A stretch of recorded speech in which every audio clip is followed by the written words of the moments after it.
A court in Tanzania has charged the leader of the main opposition party with terrorism-related offences following his arrest that drew international concern and criticism of the country's new president. Chadema chairman Freeman Mbowe was detained last week along with 15 other members of the party in a late-night crackdown. Government critics said bore the hallmarks of the oppressive rule of the country's late leader. State prosecutor Esther Martin said Mbowe had been charged with 2 counts of economic sabotage, crimes that do not allow for bail in Tanzania. To discuss this and more, we are joined by our Dar es Salaam-based reporter, Daniel Kijo. Hello, Daniel.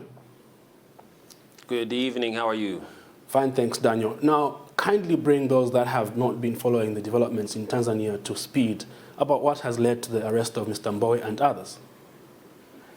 Yes. First and foremost, I think it's important to understand who Mr. Freeman Mbowe is. He is the head of the Chadema political party, which is one of the biggest opposition parties in the country. For many years, Chadema has been competing with CCM, which is a ruling party, for political power. Obviously, they've not been able to get the power all these years, but they've been one of the strongest, formidable opponents. Now, over the last, let's say, 2-3 weeks, Chadema has been doing nationwide rallies, in-house rallies, pushing for a new constitution in a way to sort of protect democracy and try and ensure that the constitution is not so strong. But reports of the arrest happened when he was in Mwanza region doing these rallies and these meetings. At the same time, the regional commissioner for Mwanza had banned large groups of citizens coming together because of the COVID pandemic and the third wave that is ripping through Tanzania.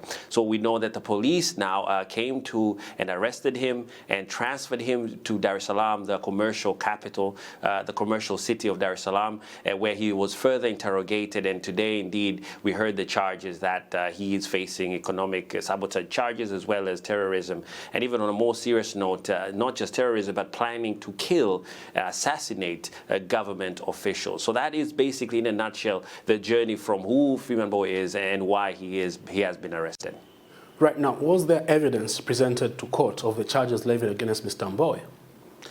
Good question. So this is the first hearing. This is the first opening of the case, the first time we're hearing the charges and the first time the charges have been read. So no evidence has been presented as it is, but it is an ongoing case. So we assume that the evidence will be given in future. But what we do know is that the police spokesperson said Mr. Mbowe was indeed accused for plotting these terroristic acts as well as a conspiracy of killing top government leaders. Now, on the other hand, Chadema's Secretary General, Mr. John Mnyika, said, you know, Mr. Mbowe has been charged without a lawyer present and without even family members being present, as he was these charges are read out to him at Kisutu, Kinondoni resident court, magistrate court this afternoon. So they have denied all these accusations of terrorism and saying this is just a way to sabotage the political drive to pull for a new constitution. No evidence has been given so far, but again, it is only the beginning of the case. So perhaps going forward,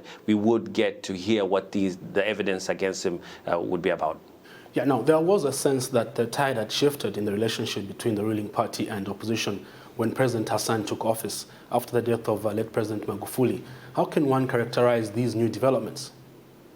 Well, it's really an issue of perspective. I'm going to paint 2 pictures. The first one is the government feels that, you know, the opposition party is galvanizing support for a constitution when it is not ready to start this process. It is being troublesome by, you know, pulling people together, creating crowds, doing a regional, nationwide tour with its supporters and its teammates to try and sort of destabilize perhaps a political climate. But on the other hand, Chadema is saying that the constitution is a right of every citizen, and to demand it should be also a right of every citizen, every political party. They feel that the constitution as it stands is very much favors a president and has too much power. So these 2 perspectives are what we're seeing create this tide here.